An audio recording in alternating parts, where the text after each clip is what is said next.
Dulu orang berdakwah takut salah bicara. Sekarang orang takut nggak viral. Di era ini, agama bukan cuma urusan iman. Ia masuk ke algoritma, masuk ke FYP, masuk ke monetisasi. Pertanyaannya bukan lagi apa yang benar, tapi apa yang rame. Kita lihat fenomena baru. Ceramah dipotong 30 detik. Judul dibikin provokatif. Thumbnail wajah marah, teks merah. Ini dosa besar. Padahal konteksnya sering hilang. Dakwah yang seharusnya menenangkan berubah jadi konten adu emosi. Dan tanpa sadar, umat ikut bermain. Like sama dengan setuju share, sama dengan bela iman komentar, sama dengan ladang perang fakta sosial. Tenang, bukan nuduh.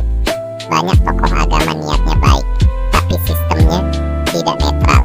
Algoritma tidak mengangkat kebenaran. Algoritma mengangkat emosi, marah, takut, benci, bangga berlebihan. Akibatnya, yang lembut tenggelam, yang keras naik. Agama pelan-pelan dibentuk oleh platform, bukan sebaliknya. Pertanyaan berat buat penonton. Kalau dakwah harus viral, dulu baru didengar. Itu dakwah atau hiburan religi? Kalau kebenaran kalah sama view, yang salah agamanya atau kita? Penutup bagian 1, cliffhanger. Di bagian berikutnya, kita bakal masuk ke hal yang lebih sensitif. Kenapa konten agama yang menenangkan jarang naik, tapi yang memecah justru meledak? Dan siapa yang diuntungkan dari semua ini? Masalahnya bukan pada agamanya, masalahnya pada panggungnya. Mari jujur, media sosial bukan tempat netral. Ia dibangun untuk satu tujuan, menahan perhatian selama mungkin.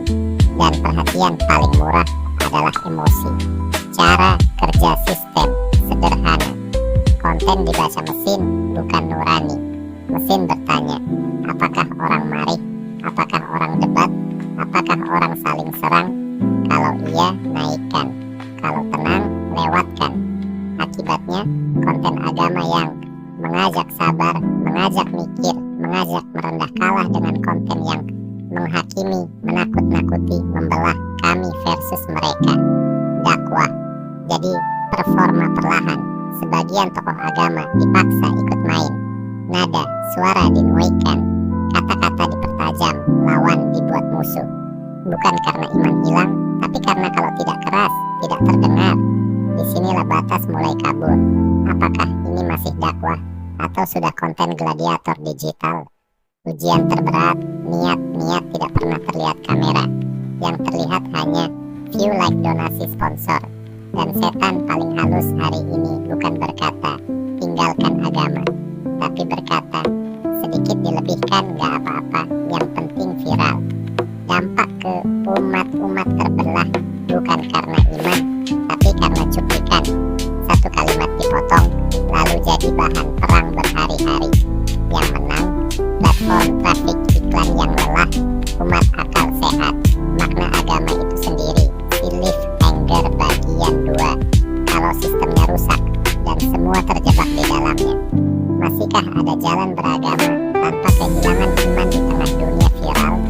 Di bagian 3, kita tutup dengan refleksi tamparan halus dan jalan keluar. Masalah terbesar agama hari ini bukan serangan dari luar, tapi kebisingan dari dalam. Di dunia yang semua orang bisa bicara, yang paling keras sering disangka paling benar. Padahal kebenaran tidak pernah butuh teriak. Cermin buat kita semua. Sebelum menyalahkan ustaz, pendeta, atau tokoh manapun, ada satu pertanyaan jujur. Kenapa kita lebih suka konten yang bikin marah daripada yang bikin sadar? Kita bilang ingin kebenaran, tapi jari kita menekan like pada kemarahan. Kita bilang ingin damai, tapi share kita memperpanjang konflik. Tanpa sadar, kita ikut mengajari algoritma konten agama seperti apa yang layak hidup. Agama itu dalam, bukan panggung. Agama lahir di sunyi doa perenungan, bukan di kolom komentar adu dalil battle live. Iman tidak tumbuh dari debat, tapi dari kesadaran pribadi. Jalan keluar realistis, bukan SOK suci. Bukan berhenti pakai media sosial, itu mustahil. Tapi dengarkan lebih banyak. lebih sedikit. Cari sumber utuh, bukan potongan. Bedakan nasihat dan hiburan religi. Dan yang paling penting, jangan jadikan algoritma sebagai guru imanmu. Tamat. Kalau suatu hari agama terasa melelahkan, mungkin bukan imannya yang berat, tapi panggungnya yang terlalu ramai. Iman tidak butuh viral, ia butuh jujur.